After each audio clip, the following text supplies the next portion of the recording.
Thank you.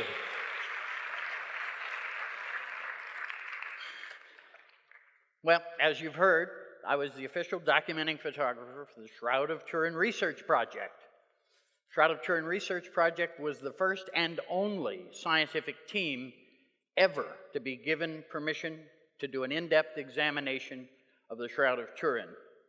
Now, I have to tell you that I just finished a 6-week lecture tour, 3 states, 12 cities, 22 lectures, all of them 2 hours or more, and all of them extemporaneous. I often do 8-hour seminars on the Shroud of Turin. Again, no notes, no lecture notes of any kind, but 15 minutes is hard. And so you'll have to forgive me, but there was no way that I could do this. You know, it's not hard to get me to start talking, but it's hard to get me to stop. So you'll forgive me that I brought some notes with me, and I'm going to have to refer to them just so that I stay on time and make sure that I do it correctly. So there it is. That's that piece of cloth that got into my life 35 years ago. Well, as a professional photographer, I specialized in scientific, medical, and technical kinds of issues. So I had the skills and the qualifications that were necessary to be a part of the team that examined the shroud. But when they, excuse me, when they first asked me to do this, first thing I said was, no, no way. And why did I refuse? Well, the answer is simple.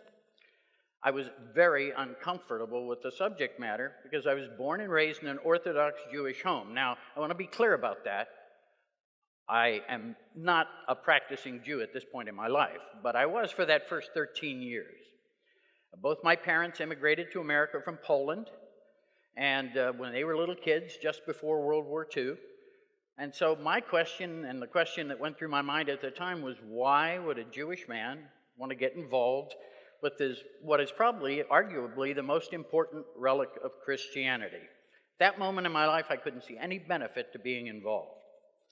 Well, not only that, I was a total skeptic and figured that the shroud was probably some form of a painting, which was the conventional wisdom in 1978.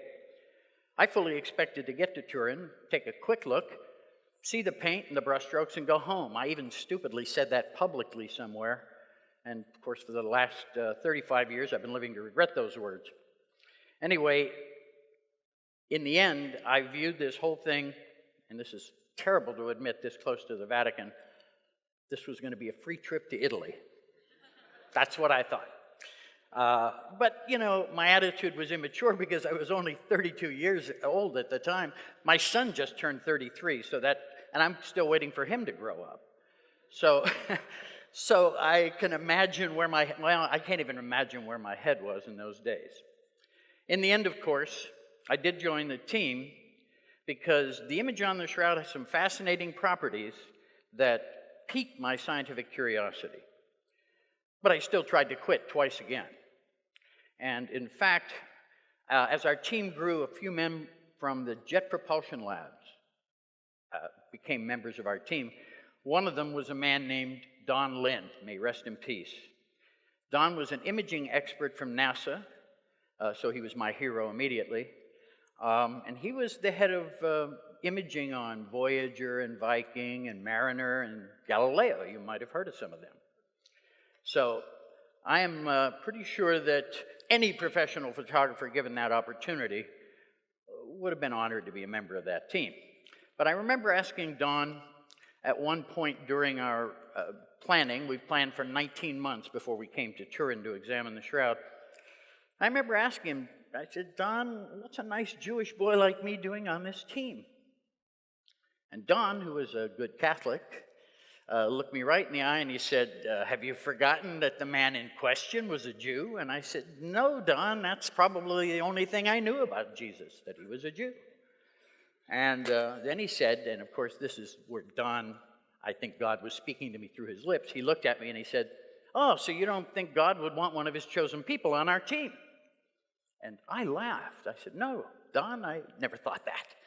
And so then Don gave me what perhaps may be the best advice I've ever been given. He said, Barrie, go to Turin, do the best job you can do.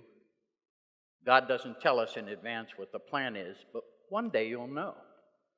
And on those words, I stayed on that team, because truer and more profound words have never been spoken.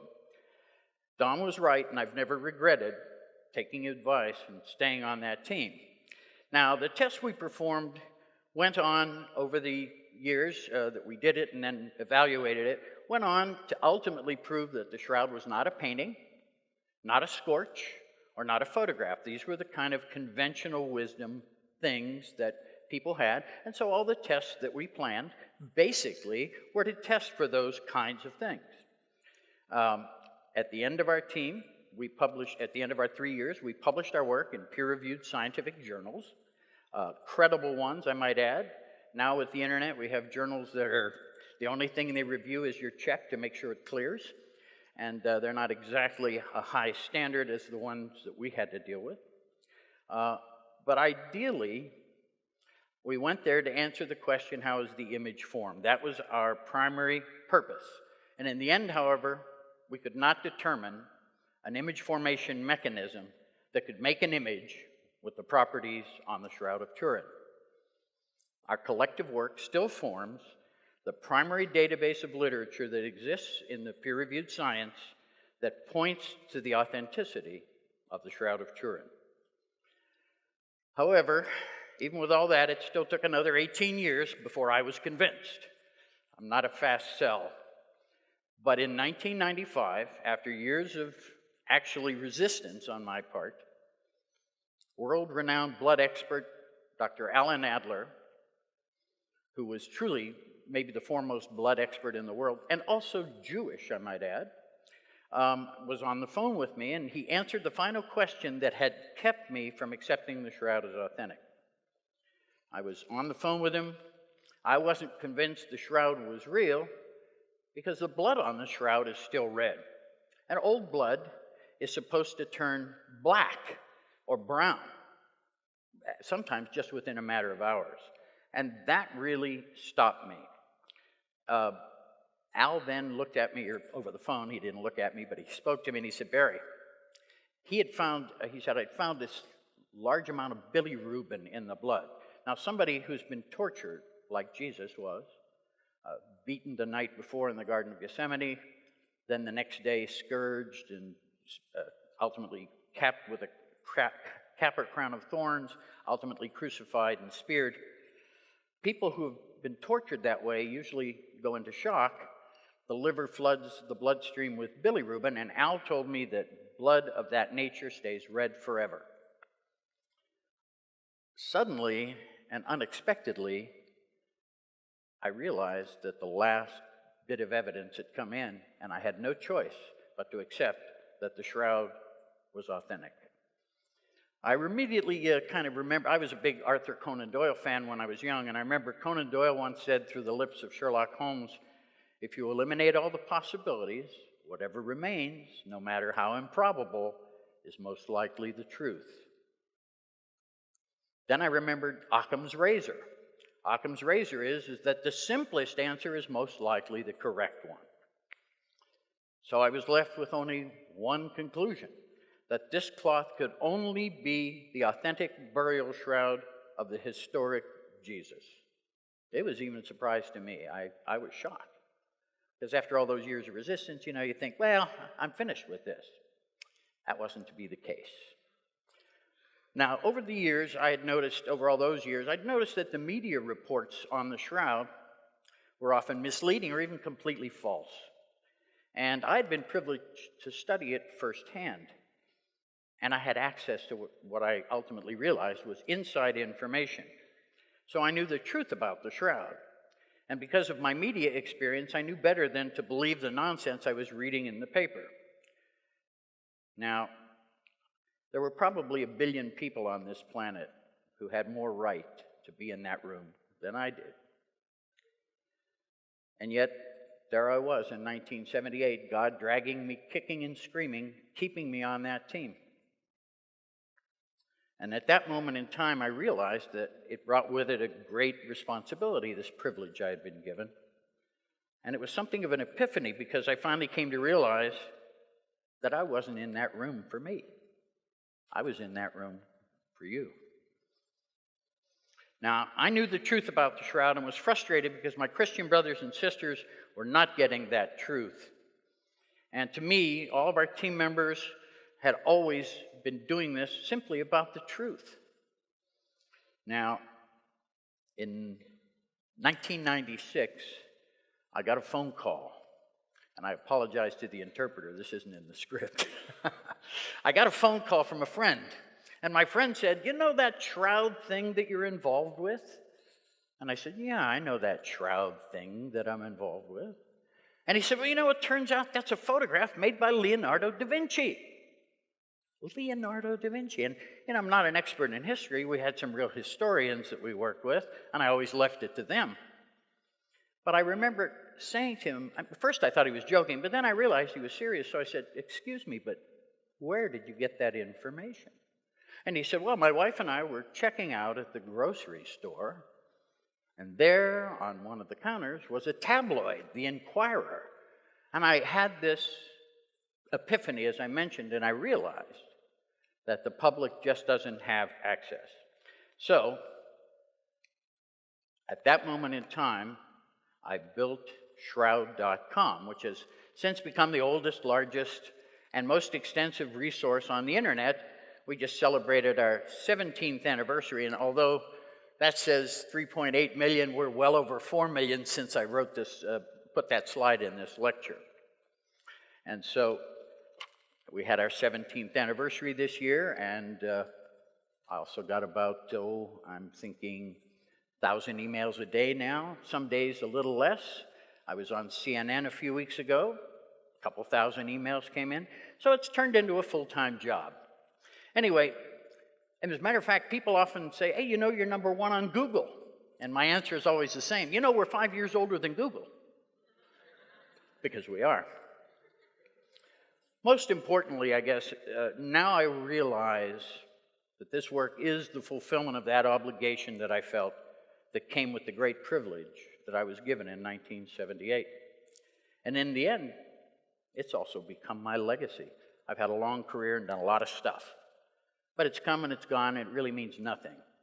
And now I'm doing something that in the end will live beyond me. That means my grandchildren maybe can show their grandchildren something their great-grandpa did back in the old days. Anyway, in 2009, I formed the Shroud of Turin Education and Research Association, or STERA Inc. That's a nonprofit organization. For 14 years, I supported the website myself, and eventually got to be a point where I needed to go nonprofit. I think a lot of people, and I'm going to be candid, a lot of people may have been a little suspicious of my motives. A Jewish guy, and I'm actually permitted to sell things, photographs of the shroud. No offense, I'm not offended by that, I understand. And so I formed STERA Inc.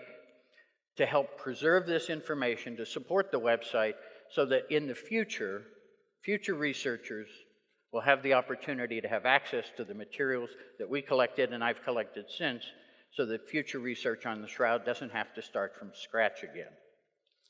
And that ensures they'll remain free to everyone. Still no advertising on Shroud.com. Now, there's our page. I'm sorry I'm a little behind. Now, in case you missed it, that's the topic I'm supposed to be talking about. I know it hasn't seemed like that at all yet.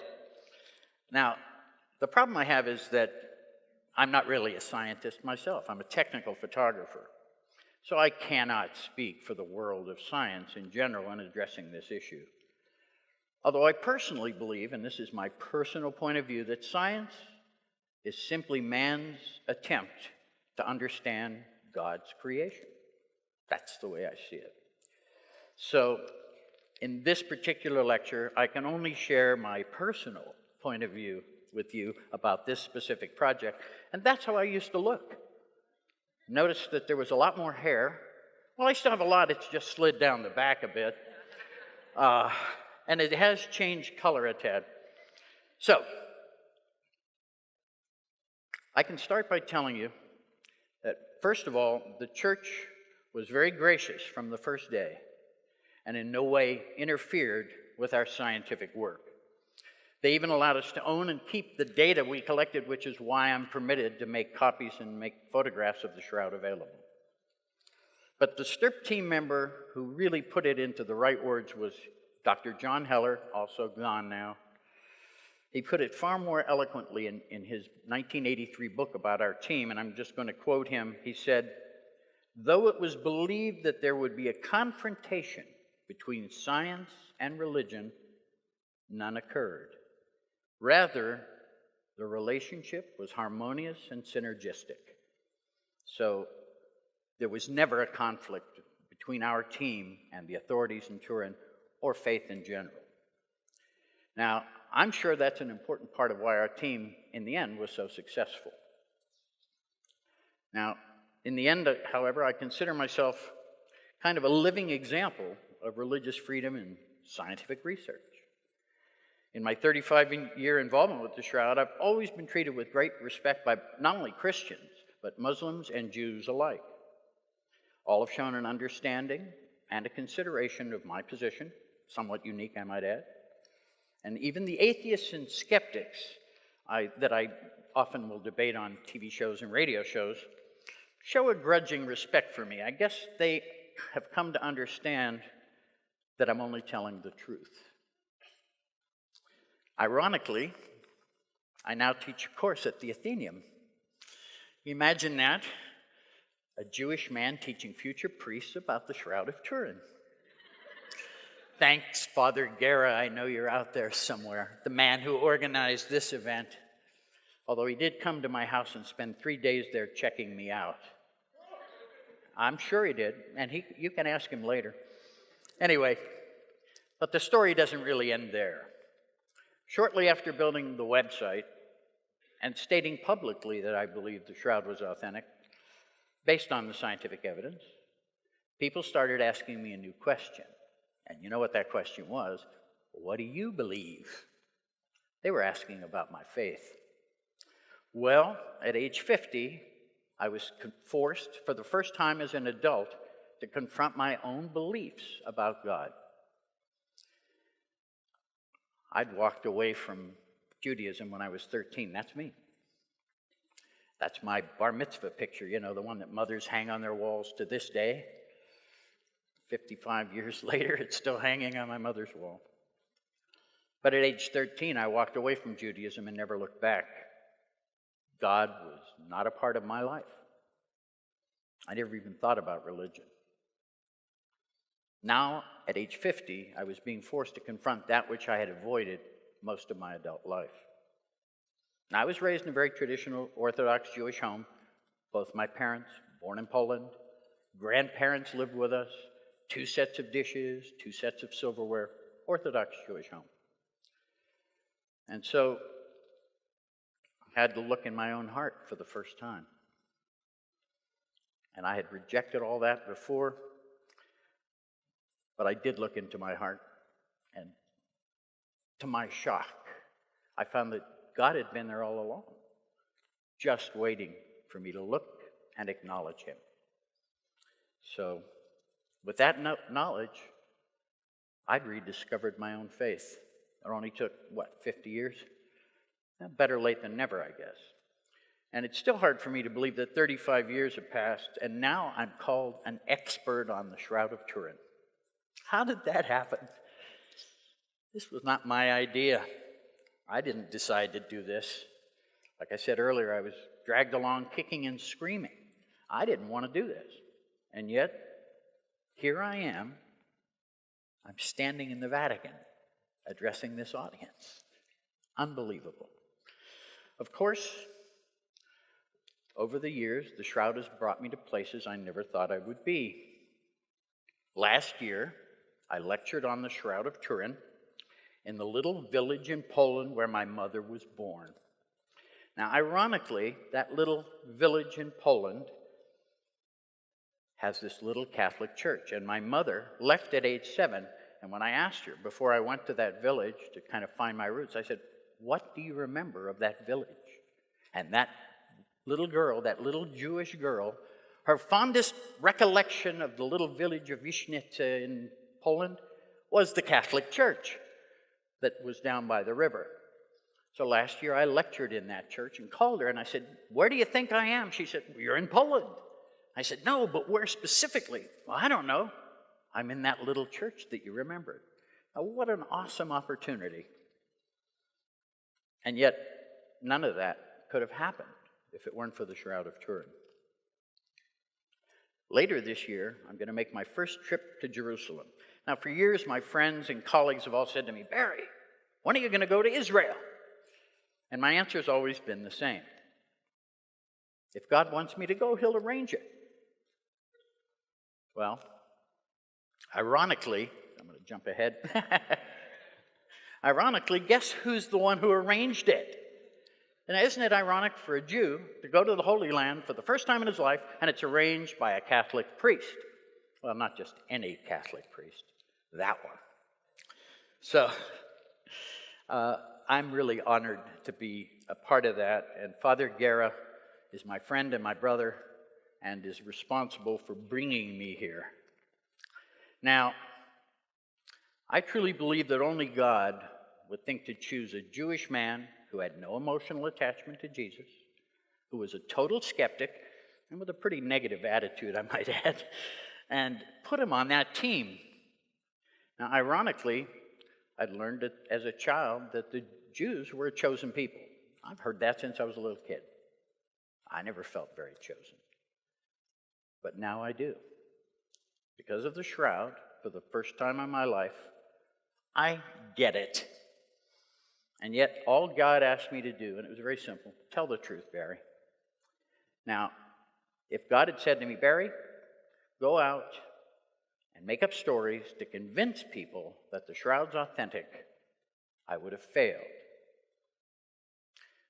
In Vancouver, British Columbia, 2 years ago, a gentleman came up after one of my lectures, one of my extemporaneous 2-hour lectures, I might add, and he looked me right in the eye and he says, "Mr. Schwortz, that was a great lecture, but you'll never convince me." And I looked him right in the eye and I said, "Well, what makes you think I even care what you believe? That's between you and God. Take it up with him." And so that's when I realized that the idea of trying to convince people is not a good idea. Now, I'm sure in the early days, I probably tried. But now, I just put the facts out there and let people decide for themselves. Now, I usually end my lectures by answering the question that I posed kind of at the beginning: what's a Jewish man like me doing involved with the most important relic of Christianity? Why?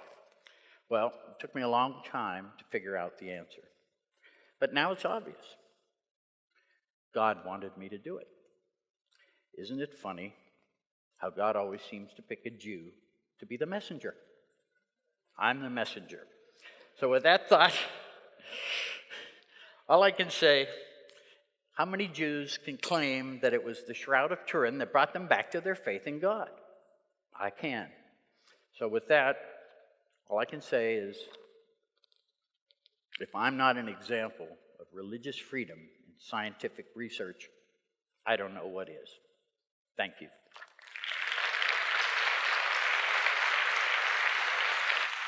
Thank you, Barrie.